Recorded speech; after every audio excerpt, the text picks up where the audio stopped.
Amigos y amigas televidentes, en otras palabras.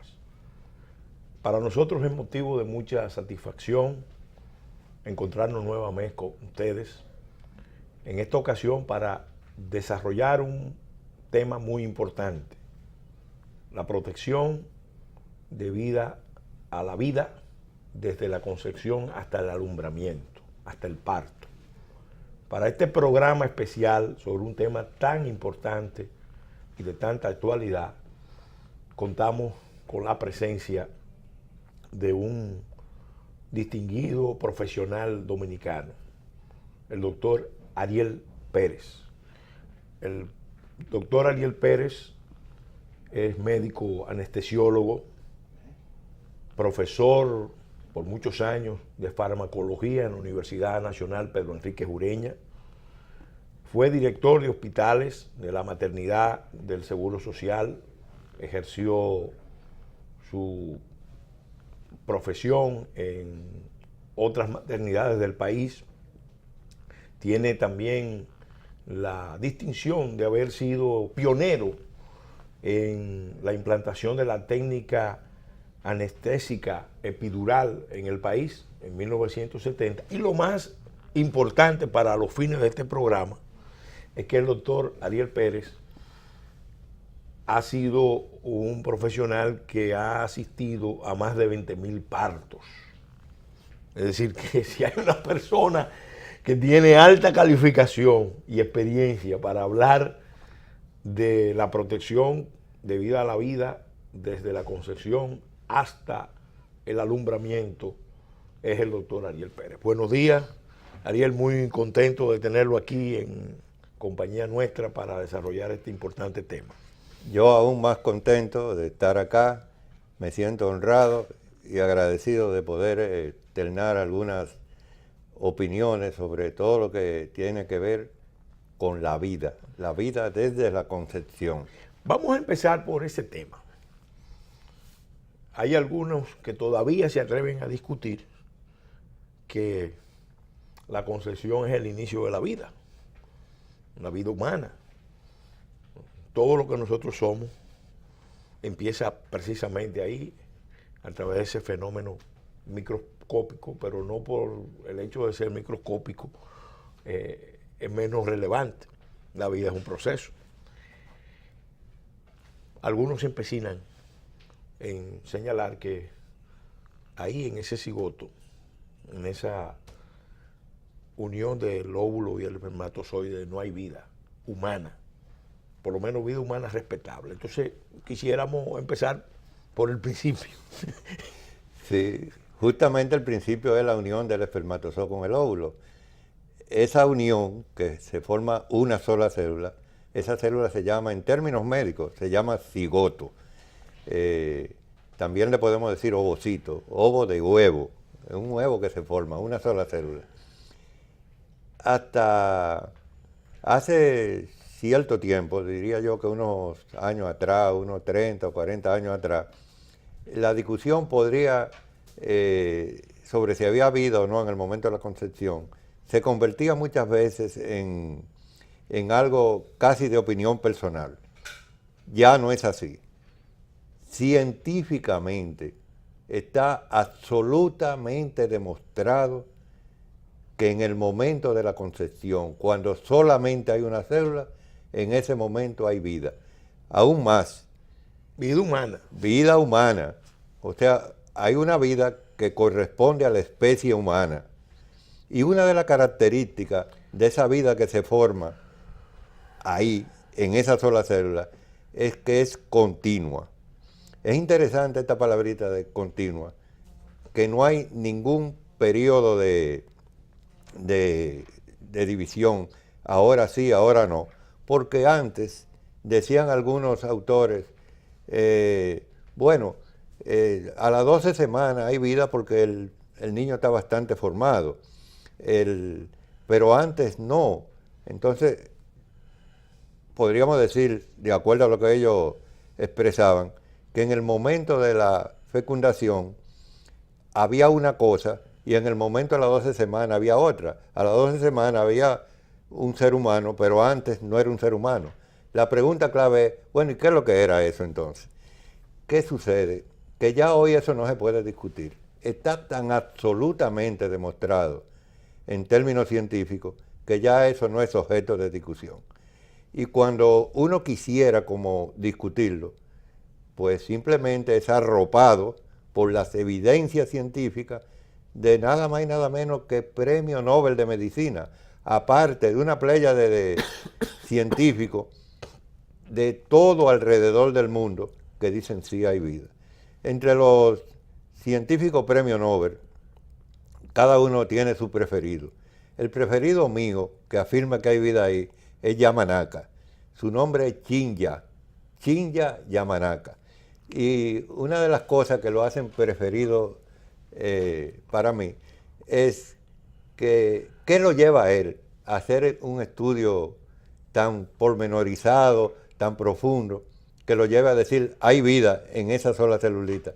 Lo que lo llevó a él, que esa es la cosa fue una cosa como tan tierna, que uno dice, bueno, esa ternura no es científica, pero eso fue lo que lo llevó a los científicos. ¿Qué es lo que lo llevó a él? Él observó a sus dos hijas y dijo, caramba, estas hijas mías que las quiero tanto, fueron un día una sola célula. Yo trabajo con células de embriones, se llaman células embrionarias, y estoy tratando de a través de esas células obtener células madre que sean, que puedan posteriormente servir para curar enfermedades y todo. Entonces él comenzó a estudiar y se encontró, caramba, hay vida en esa sola célula. Y de ahí siguió estudiando hasta llegar a lo que hoy se llaman como células pluripotenciales, que para no alejarme de algo que sea entendible al público, las células pluripotenciales, que en inglés las siglas son IPS, que mucha gente la debe haber visto la sigla en inglés, que son células pluripotenciales inducidas. Entonces, él encontró que de cualquier célula del organismo, él podía obtener una célula madre. Y entonces encontró que había vida y afirmó que había vida en esa sola célula. Y hay una razón que es tan clara, Pelegrín, y es que en esa sola célula, en la unión del espermatozoide del óvulo, en esa célula que se forma, está toda la carga genética de los progenitores. Claro. De manera... De un ser único, porque eso es bueno destacarlo. No es cualquier ser, es un ser único e irrepetible. E irrepetible. Está ahí toda la carga genética de los progenitores, pero están una serie de elementos. Déjame ver cómo no me ciño a aspectos médicos. Elementos genéticos, inmunológicos y biológicos que solamente son característicos de esa célula, que no van a ser nunca iguales a otra célula, a otra persona.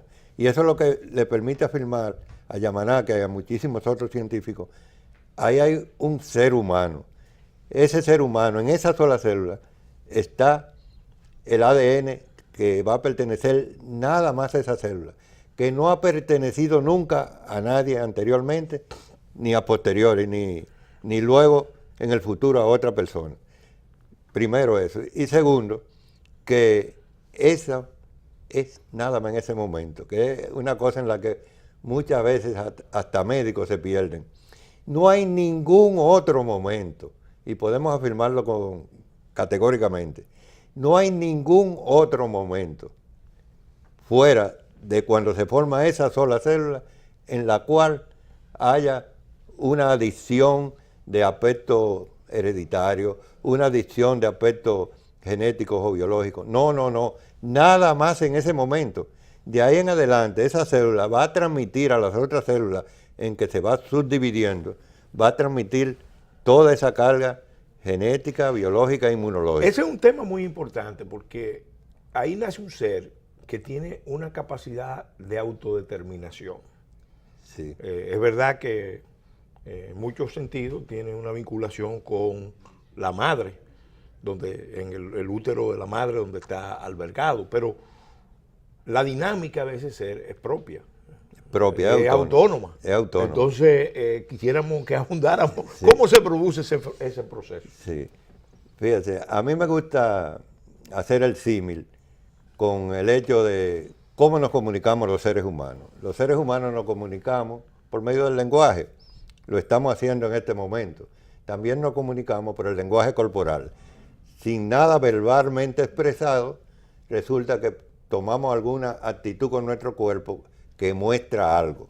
Un mudo puede hacer así y automáticamente está diciendo quiero comer o se está refiriendo a la comida. Y ese es un tipo de comunicación. ¿Cómo se comunica esa sola celulita? Tiene un lenguaje. Es capaz de comunicarse esa sola célula. ¿Pero cómo? Bueno, se comunica a través de mensajes que son llevados por hormonas. Si yo le envío un mensaje a alguien en Santiago, se lo envío a través de un email, de una guagua que lleve el mensaje allá a la parada de guagua, pues ¿cómo envía ese mensaje a esa celulita? A través de hormonas. ¿Y cuáles son esas hormonas? Son muchas, pero hay una que está en la superficie de la célula que se llama corión. La superficie de la célula se llama corión y la hormona que se produce ahí se llama hormona gonadotropínica humana.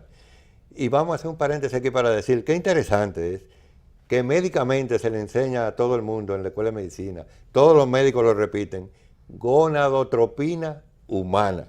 Nos dicen de otra forma, es humana, porque es que es realmente humana. ¿Y qué hace esa hormona? Primero la produce esa celulita. La madre no tiene que ver nada con eso.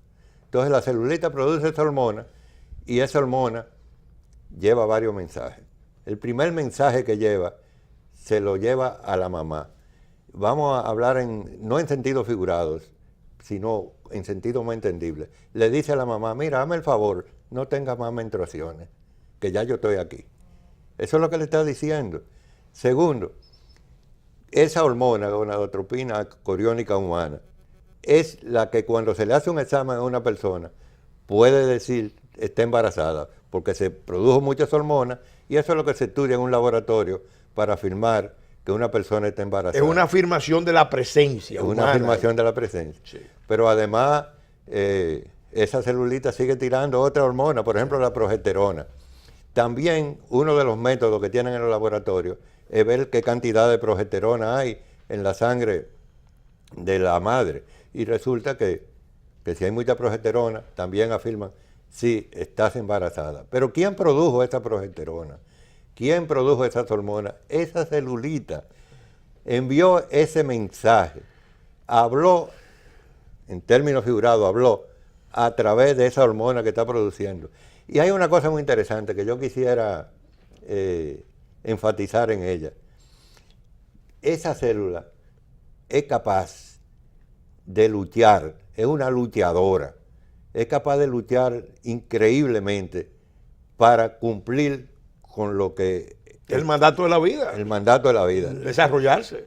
Mira, esa célula única se unió con el espermatozoide, el óvulo. El óvulo es la célula más grande que hay en el organismo. No hay otra más grande que el óvulo. El espermatozoide, que es de la más pequeña, se une y forma una sola. Ese cigoto está ¿dónde? Está en la trompa del útero. Las trompas son como dos rabitos que tiene el útero. El útero es como una pera. Háganse de cuenta que tiene dos rabitos, esas son las trompas. Entonces en esa trompa es que se une el espermatozoide con el óvulo. Y al unirse ahí, comienza a luchar esa celulita. Lo primero que lucha es cuando vamos a lavar nuestro vehículo en uno de esos sitios que lavan los carros. Un car wash. Un car wash. El carro pasa por un sitio que hay muchos flecos, muchas cosas que van lavando el carro. Y si uno se queda dentro del carro, es arropado por eso. Pues esos mismos flecos, lo que pasa es que en términos médicos se llaman cilios, están en la pared de la trompa. ¿Qué trabajo le da a esa celulita pasar por ahí? Lucha por pasar y finalmente entre 2 o 5 días llega al útero y se implanta. Pero tiene que seguir luchando. Vamos a hacer un alto. Vamos a dar paso a una pauta comercial y en el próximo segmento vamos a seguir analizando este proceso tan maravilloso que confirma que la vida desde el principio, desde la concepción, se va desarrollando en un nicho, porque el útero es un nicho.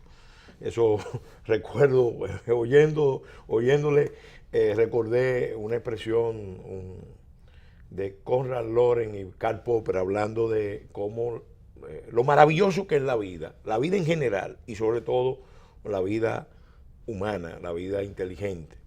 Entonces vamos a hacer un alto y en el próximo segmento vamos a continuar analizando otras vertientes de este tema.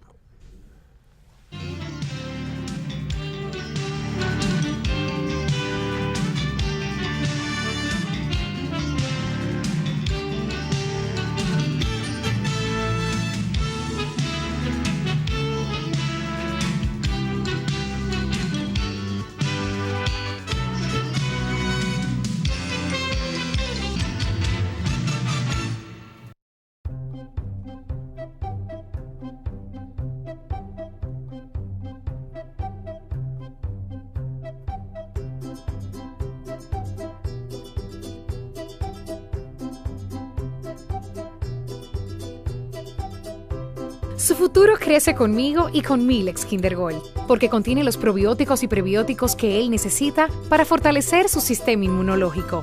Por eso soy una mamá leona y siempre cuento con Milex Kinder Gold, la leche recomendada por pediatras que saben de nutrición.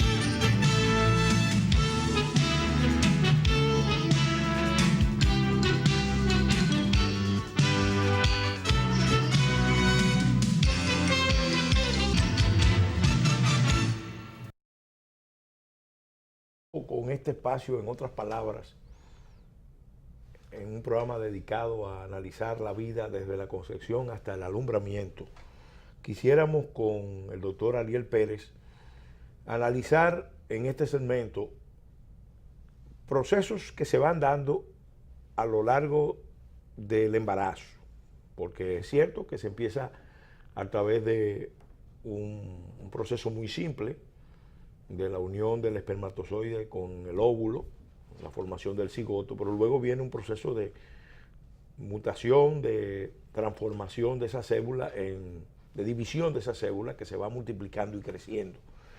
Llega un punto en que se habla de las 12 semanas y se toma muy en cuenta el tema de las 12 semanas cuando se tiene la visión antivida de interrumpir el embarazo.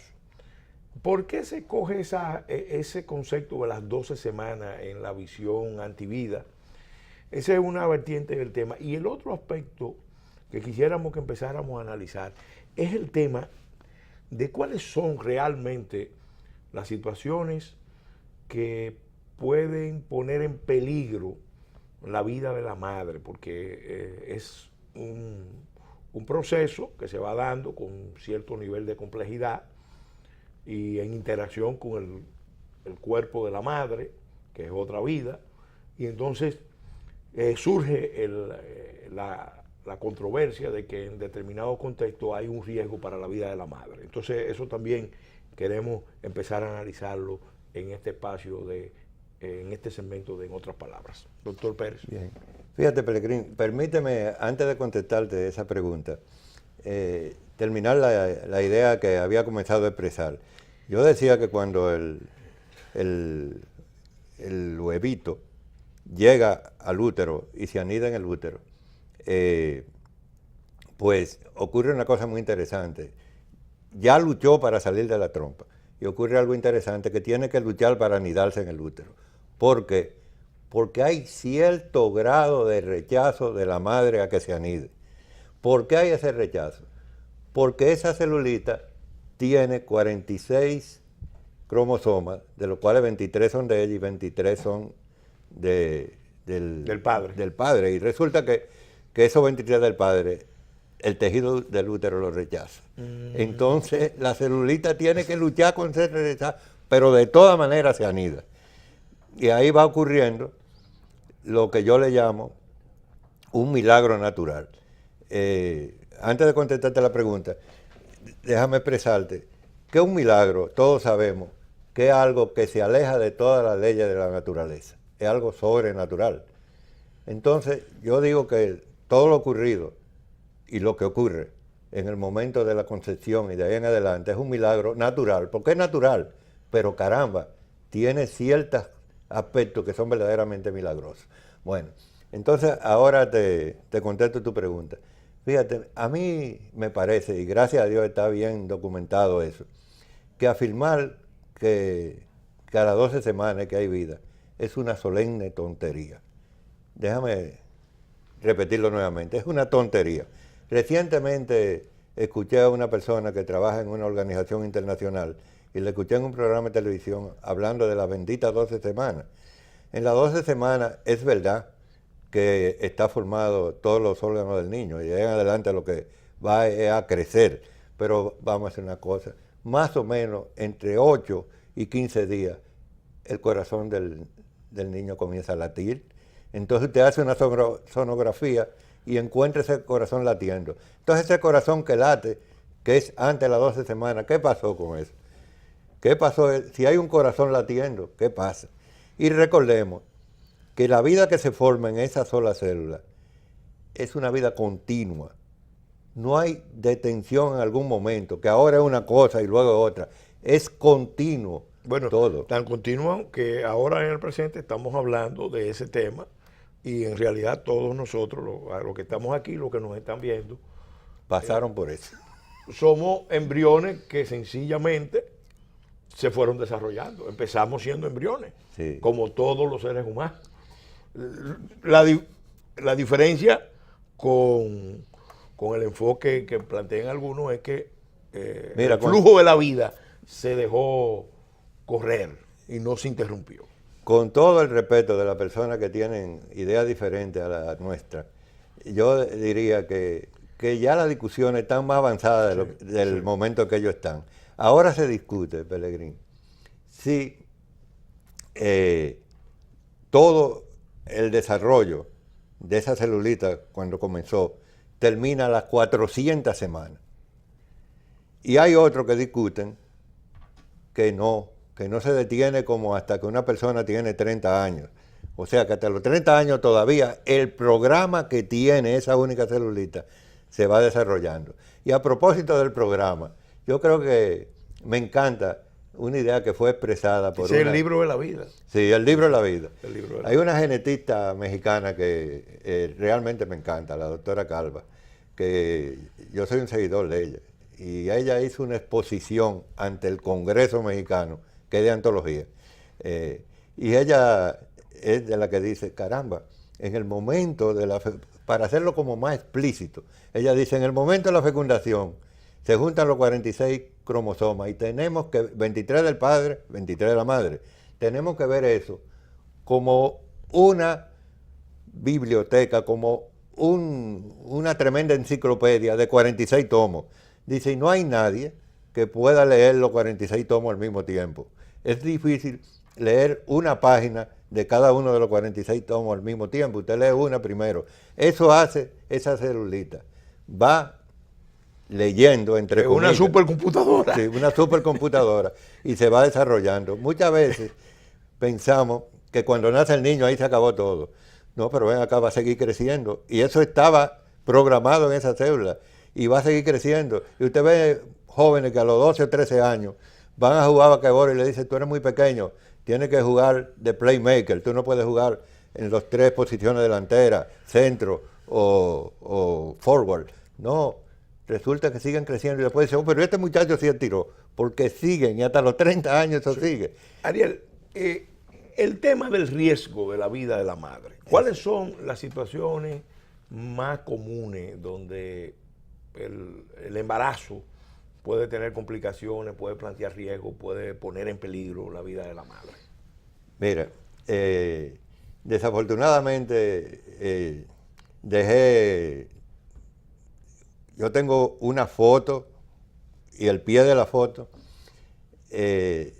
contesta tu pregunta. Es del doctor Roy Efferman. Él es biólogo, genetista de Tufts University en Boston. Y él es muy duro. Él dice, quien dice que hay un momento en el cual hay que decidir entre la vida de la madre o del niño en una madre embarazada, está muy atrasado. Dice él, dice, está muy atrasado o no está al tanto de los conocimientos modernos o no le interesa estar. Esas son palabras de Roy Efferman, que es un biólogo genetista famosísimo de Tufts University. Y lo mismo dicen cantidad de otros genetistas, de otros biólogos moleculares, dicen que no hay ese momento. Ahora, ¿qué nos dice la práctica? Mira, yo he estado presente en más partos que cualquier obstetra, porque yo he estado como anestesiólogo trabajando probablemente con unos 100 y pico de obstetras dominicanos. Probablemente son más, si cuento lo de los hospitales donde yo he trabajado, pero a nivel privado yo he estado trabajando con muchos obstetras. A lo largo de los años que tengo, con un poquito de experiencia, y me precio, y voy a dejar la modestia un poquito al lado, me precio que yo soy lo que digo, que la experiencia no es porque uno tenga muchos años de ser médico, sino porque usted se mantiene al día, up to date, usted está estudiando constantemente, entonces usted puede decir, yo tengo una experiencia porque he trabajado mucho y nunca he dejado de estar al día.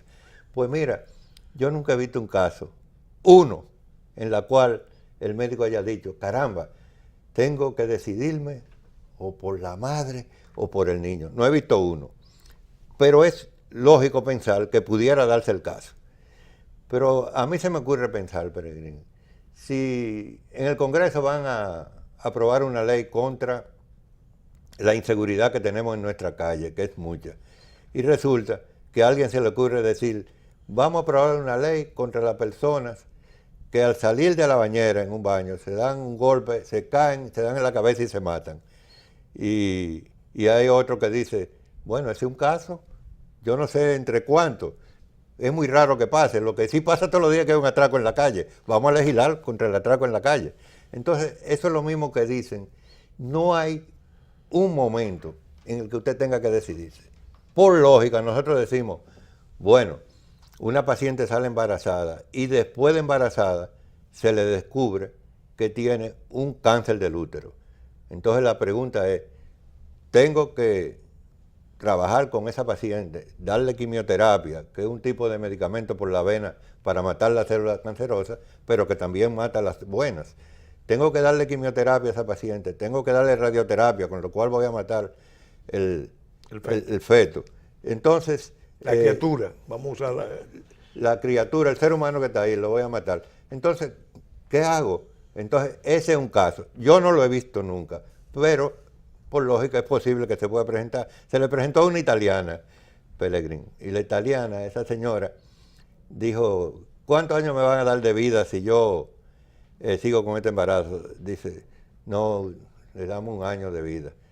Y si no, bueno, usted puede durar 5 años. Dice, sigo con el embarazo. Siguió, tuvo su niño y a los 2 meses de tener el niño murió. Pero lo tuvo. Sin embargo, se habla de la eclampsia, se habla también del embarazo ectópico que plantea algunos riesgos y se habla también de situaciones. Yo conozco un caso reciente donde hubo un mal diagnóstico del embarazo, porque la criatura parece que tenía unos tamaños superiores a los que facilitaban un parto normal y se recomendaba un aborto. Una extracción de la criatura, no por vía normal. Y entonces al equivocarse la médico que seguía el embarazo, en el medio del parto se planteó un riesgo donde la criatura no podía nacer, ya tenía la cabeza afuera y entonces la médico tomó la decisión de cortarle la cabeza a la criatura para que la madre pudiera vivir. en vez de hacer cesárea, que era lo que se recomendaba al principio, pero eso es un caso de mala práctica. No o por lo menos de una práctica, de una equivocación. De una equivocación.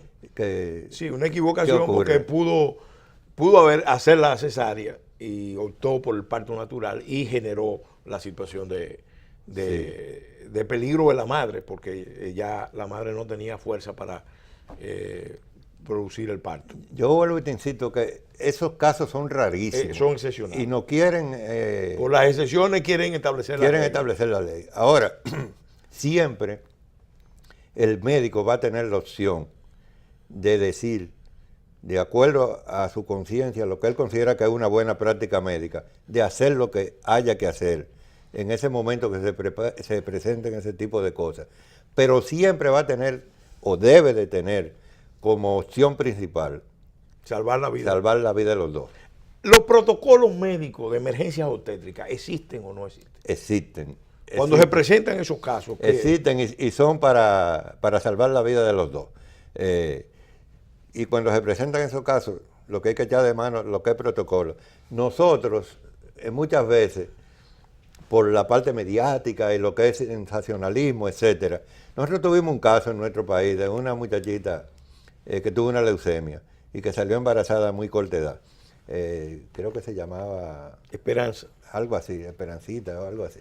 Entonces resulta que nunca en la prensa salió qué tipo de leucemia era, si era linfocítica aguda, linfocítica crónica, si era mielocítica, que tienen tratamientos diferentes. Sí. Entonces uno se va a lo que dice la Sociedad Norteamericana de Oncología. Oncología es tratamiento del cáncer.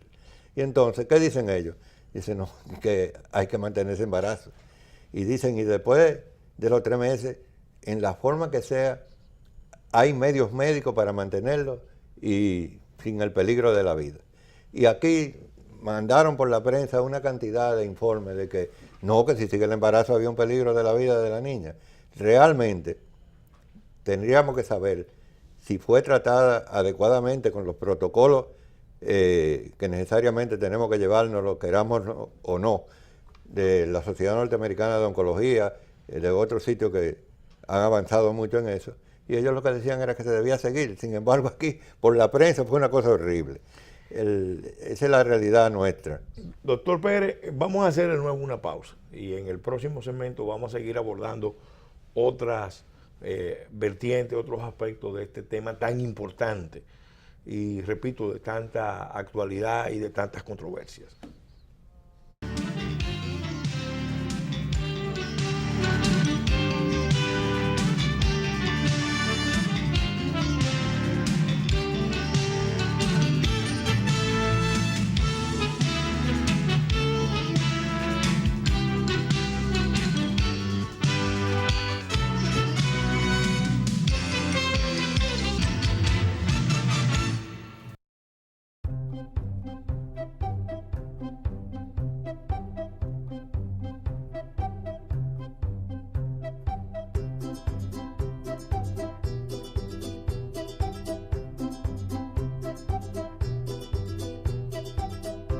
Su futuro crece conmigo y con Milex Kinder Gold, porque contiene los probióticos y prebióticos que él necesita para fortalecer su sistema inmunológico. Por eso soy una mamá leona y siempre cuento con Milex Kinder Gold, la leche recomendada por pediatras que saben de nutrición.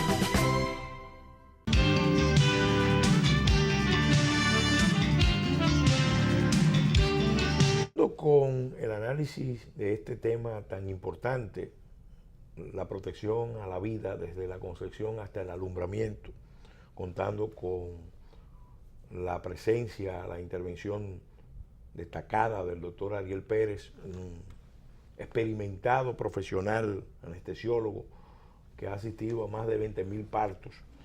Quisiéramos ahora hablar un poco de unos aspectos de esa realidad. Muchos de los abortos que se producen en República Dominicana y en muchos países del mundo, sobre todo por embarazos no deseados, tienen que ver mucho con procesos que se inician por parte de la madre o por parte de actores que presionan a la madre para que ingiera sustancias abortivas, para que practique acciones que pueden afectar el embarazo. Entonces empieza vamos a decir, el aborto y llega a la maternidad con un sangrado. En esos escenarios, ¿qué sucede? ¿Qué hacen los médicos? ¿Qué están autorizados a hacer? Porque esas son situaciones que sí ponen en peligro la vida de la madre. Sí. Después que ya hay un sangrado, no le queda más remedio al médico que hacer el aborto. El término médico es legrado uterino. Legrado significa limpieza del útero. Y entonces, para que se pare el sangrado, que se lo provocó de diversas maneras esa persona para desembarazarse, tienen que limpiar el útero. Eso se llama legra. Con un instrumento que se llama legra, que es más o menos de un pie y termina en un sacabocado, limpian el útero, porque si no, no se para el sangrado. Sí. O sea, ya después que está el aborto en curso, que es como se llama médicamente, no queda más remedio que completar el proceso, hacer un legrado uterino, o sea, limpiar la cavidad uterina. Cuando se hace correctamente, es un procedimiento rápido y queda bien. Y entre paréntesis, queda tan limpia la pared del útero que es como cuando usted limpia la sala de su casa que está esperando una visita. Límpiame bien, le dice a la señora que limpie. Y entonces, eso mismo sucede. Puede quedar embarazado fácil porque quedó limpio la pared interior del útero. ¿Qué sucede con este tipo de cosas? Que muchas veces, al provocar el sangrado y al hacer la limpieza del útero, que ya dije que se llamaba legrado uterino, se puede perforar el útero. O sea, la legra atraviesa el útero. ¿Y dónde llega al atravesarlo? Llega a la cavidad abdominal donde están los intestinos. Ahí se puede hacer de todo. Ahí puede haber una septicemia, o sea, una infección generalizada que ponga en peligro la vida del paciente. Puede sangrar mucho con la perforación del útero y hay que abrirla, hay que hacer una herida en el abdomen para cerrar ese útero que se rompió. Pero ese es uno de los problemas que puede haber. Pero aprovecho, fíjate. Pero muchas de las muertes es por eso. Por eso. Entonces hay un componente de mala práctica o de riesgo profesional inherente a la escena de riesgo. Sí. Mira, aprovecho para decirte que es interesante cómo se tergiversa, porque no es otra cosa que una distorsión o tergiversación de los datos relacionados con el aborto en muchos países. Por ejemplo, en España, cuando hicieron leyes que permitían el aborto, aumentaron los problemas considerablemente. Eso están en todas las estadísticas de salud de España. Sí. Lo mismo en Italia, lo mismo en otros países. En cambio, en países donde, por ejemplo, había unos 6 o 7 países en el mundo donde categóricamente estaba prohibido legalmente el aborto. Uno de ellos es Chile. Disminuyó considerablemente la mortalidad materna y cosas. Eso no lo dicen muchas veces. Porque la diferencia está en que funcione o no funcione el sistema sanitario. Un Exacto. Parto bien atendido, un embarazo bien atendido desde el principio, con buen seguimiento, buena alimentación, monitoreo permanente, reduce considerablemente los riesgos. Reduce. Entonces es interesante hacer notar eso, que cuando el aborto se legaliza, todo comienza a funcionar mal en exceso. Y que por el contrario, cuando se restringe y legalmente no está permitido, las estadísticas son claras, las cosas son grandes. Y a mí me gusta una estadística... Sin embargo, aquí tenemos la situación peor, porque legalmente no se persigue, o mejor dicho, legalmente se persigue, pero de parte del Ministerio Público no hay ninguna acción. Nunca ha habido... Salvo cuando muere la madre, sí. O cuando sufre algún tipo de lesión, entonces ahí viene la demanda, pero eso nunca llega a tribunales. No llega a tribunal. Realmente, cuando se habla de estadística, se esconden muchas cosas. Mira, cuando comenzó en Italia dicen que las estadísticas es son una como de las las formas mujeres de de, King. como una de las expresiones de la mentira. Exactamente. Entonces, en Italia, bueno, se llegó a la conclusión de que se podía permitir el aborto. Entonces, las estadísticas fueron claras. Un 84% de los médicos, que me parece increíble, dijo que no, de los obstetras de Italia. Entonces, lograron los obstetras que se aprobara por ley en Italia lo que se llama objeción de conciencia. O sea, si mi conciencia me dice que yo no debo hacer ese aborto, no lo hago. Y ahora están tratando, los lobistas que quieren el aborto, están tratando de que quiten la objeción de conciencia en las leyes italianas. Y es lo mismo que uno ve todos los días, aprovecho para decirte esto, que uno se queda asombrado.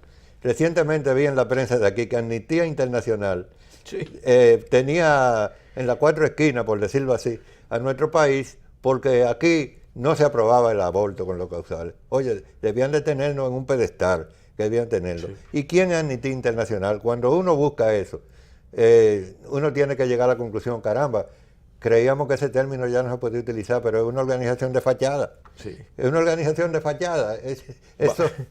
Vamos a hacer de nuevo una pausa y en el segmento final de este espacio, en otras palabras, dedicado a reflexionar sobre la protección a la vida desde la concepción hasta el alumbramiento, vamos a completar otros aspectos de este interesantísimo tema.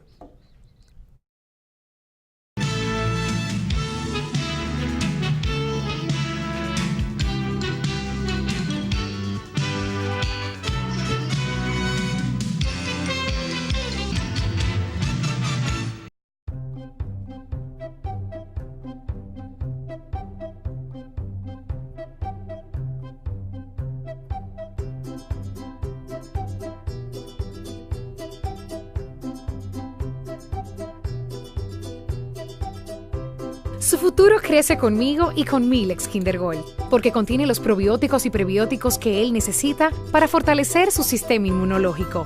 Por eso soy una mamá leona y siempre cuento con Milex Kinder Gold, la leche recomendada por pediatras que saben de nutrición.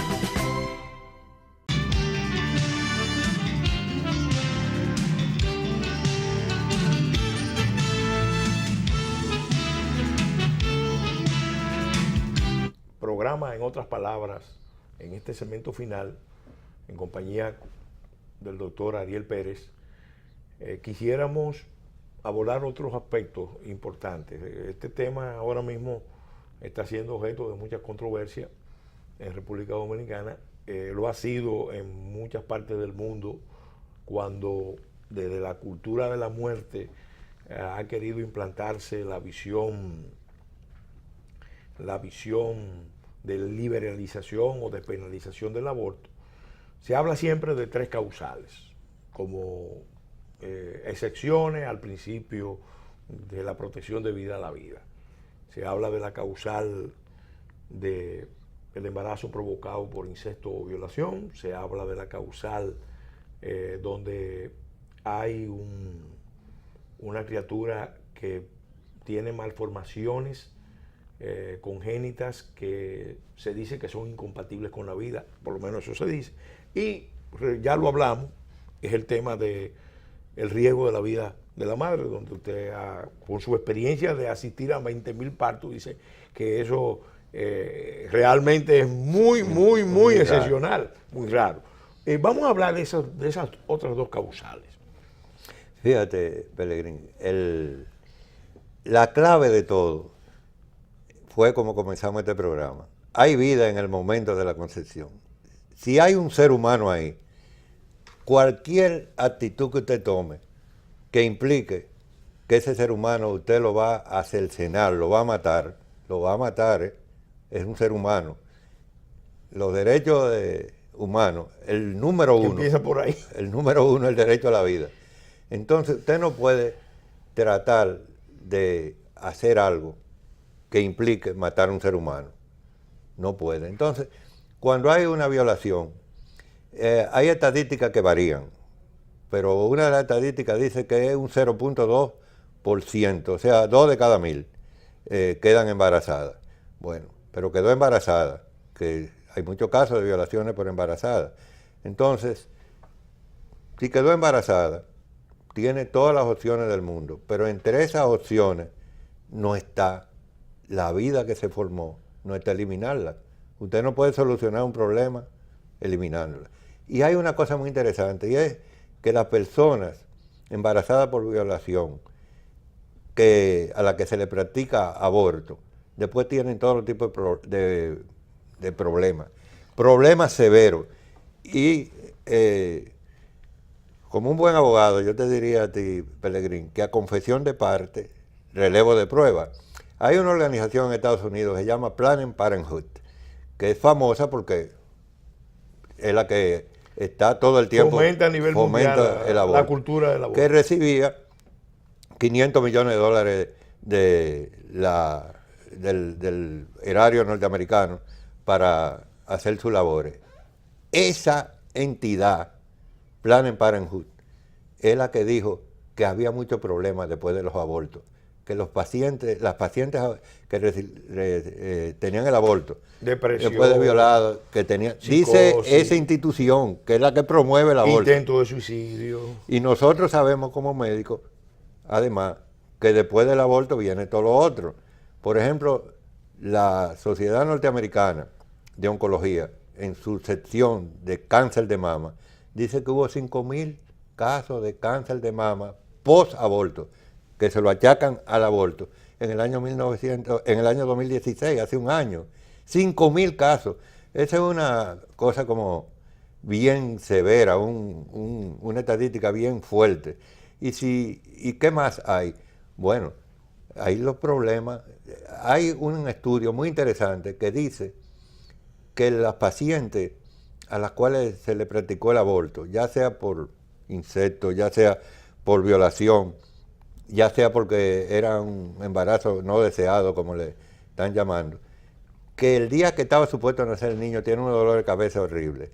Y hay estudios, gracias a Dios hay países como Estados Unidos donde todo se estudia, que dicen que en ese día se presenta. Eso ya es un poquito... En un país como el nuestro, ¿hay medios para identificar malformaciones antes de las 12 semanas? Porque uno de los supuestos es que si hay una malformación antes de las 12 semanas se podría hacer el aborto, pero eso supone que habría que instalar unos super equipos en el país. Que no lo tenemos. Que no lo tenemos para hacer esas determinaciones que tampoco son concluyentes. En los países donde hay, ¿cómo se llama?, mucha tecnología de punta, se han encontrado con muchos casos interesantes en los cuales han detectado, eso en esos países avanzadísimos, problemas antes de las 12 semanas y después han encontrado que no eran tales.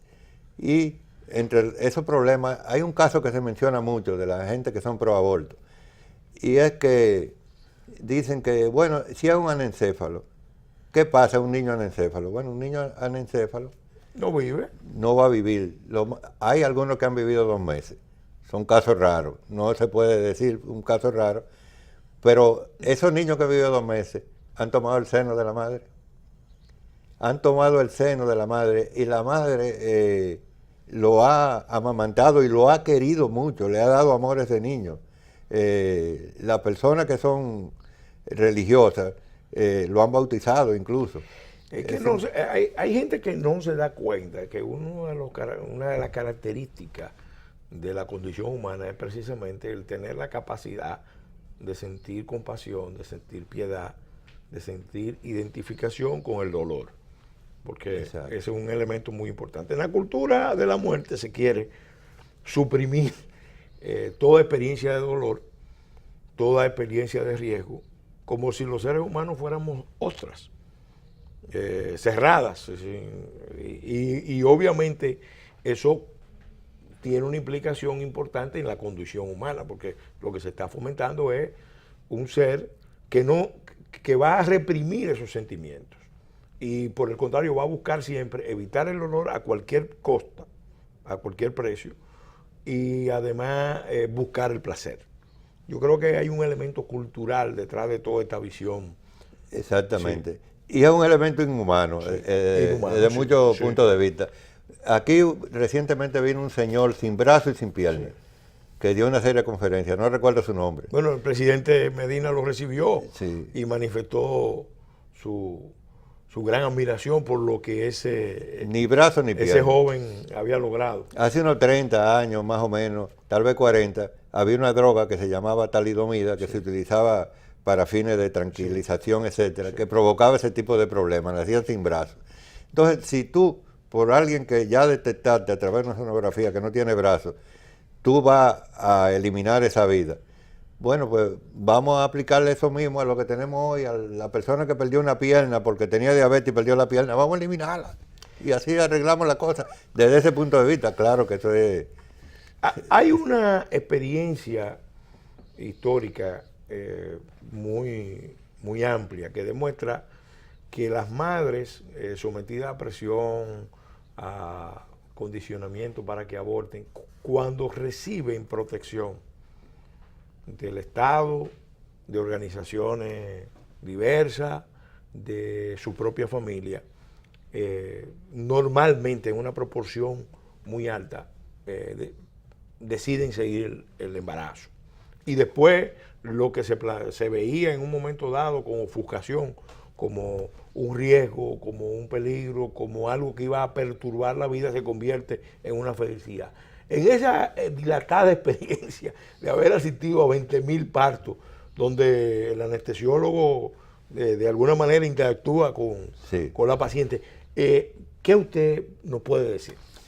Mira, hay una vivencia que yo la tuve infinidad de veces y que siempre me pareció y me sigue pareciendo maravillosa.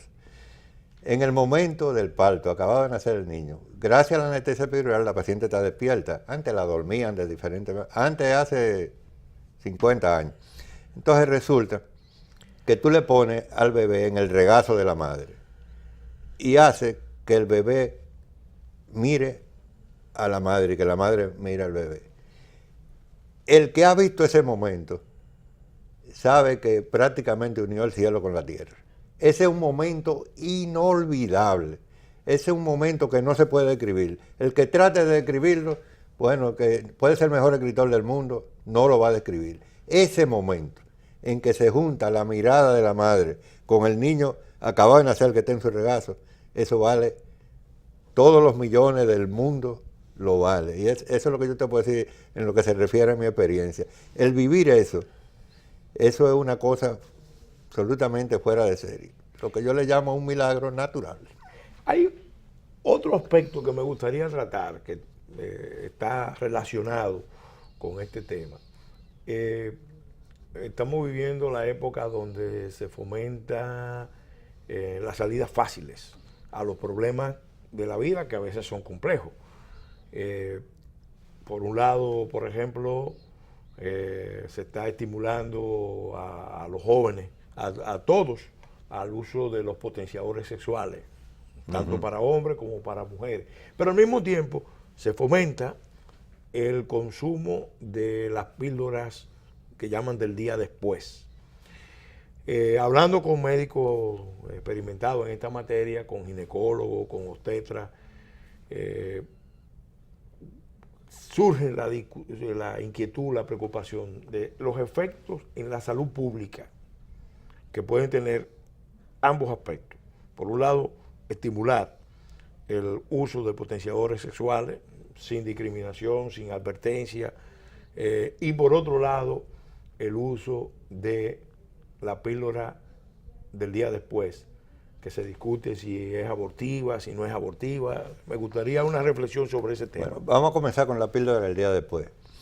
Es abortiva en muchos casos, no en todos, porque es abortiva si ya ocurrió la fecundación. Si no ocurrió, pero en todos los casos hace daño, porque la carga tremenda que tiene una píldora el día después de hormonas, de progesterona y estrógena, es una carga tan grande que hace daño. Lo mismo que hace daño. O sea que el uso prolongado de la píldora del día después puede producir pérdida de fertilidad, esterilidad Todo y eso. eventualmente hasta cáncer. Eventualmente hasta cáncer. No se le dice a los pacientes que se le da las píldoras anticonceptivas. Muy pocos médicos le dicen que el tomar la píldora anticonceptiva aumenta la probabilidad de cáncer del útero y de cáncer del seno. No se lo dicen, pero es una realidad absolutamente y científicamente demostrada. Píldoras anticonceptivas producen eso. Y en cuanto a los medicamentos para aumentar la potencia sexual, producir una erección con mucha facilidad, hay que tener en cuenta una cosa. Esos medicamentos, todos, y lo hay de diferentes tipos, aunque son de una misma rama, recordemos, y este es un aspecto farmacológico, que si yo tengo un árbol, el tronco es lo fundamental, pero las ramas son diferentes. Si usted se fija en los medicamentos, se va a encontrar que todos terminan en fil, taladafil, sildenafil, y todo, el taladafil comercialmente se llama de una manera, el sildenafil, bueno, ya se puede decir con la bajita Gilead, que es el Viagra. Sí. ¿Qué hacen esos medicamentos? Fundamentalmente producen vasodilatación. O sea que podríamos tener una generación de cardiópatas. Sí, sí, porque al producir vasodilatación... sí, porque estamos hablando de jóvenes consumiendo potenciadores sexuales. Sí. Sí. Si tú tienes, y junto con bebidas energizantes. Sí, si tú tienes una piscina de 25 metros o tienes una piscina olímpica, la piscina olímpica tiene 50 metros. La de 50 metros tiene mayor cantidad de agua. Cuando usted toma una píldora de esa, hágase de cuenta que usted está nadando en una piscina de 25 metros, pero que lo trasladaron a una piscina de 50, pero con la misma cantidad de agua, no tiene más agua que la de 25. Entonces hay problemas. Cuando hay una vasodilatación generalizada, ocurren una serie de cambios cardiovasculares, o sea, del corazón y de los vasos sanguíneos, que para un futuro y a veces en un presente provocan problemas. Vamos a hacer ya, una conclusión de este programa, agradeciendo a ustedes su atención, a nuestros patrocinadores de Leche Millets y al doctor Ariel Pérez, su intervención en este programa, su compañía en este programa, donde ha aportado muchísimo de su experiencia, de su conocimiento. Muchas gracias. 30 segundos. Sí. No debe ser que uno, cuando haga un programa o participe en un programa pro vida, no nombre a Lerón Leyún. Y Lerón Leyún fue el que descubrió lo que se llama la trisomía 21. Y es que en el cromosoma número 21, él encontró que había cambios, que en vez de 2, había 3. Se llama trisomía. Y así se descubrió el síndrome de Down, que se puede ya identificar tempranamente. Y resulta que ese señor que lo descubrió, que se considera el padre de la genética moderna, el padre de la genética, es el primer defensor de la vida desde el momento de la concepción. Sí. Bueno, con esa importante reflexión nos despedimos de este programa, en otras palabras. Hasta la semana entrante, si Dios lo permite.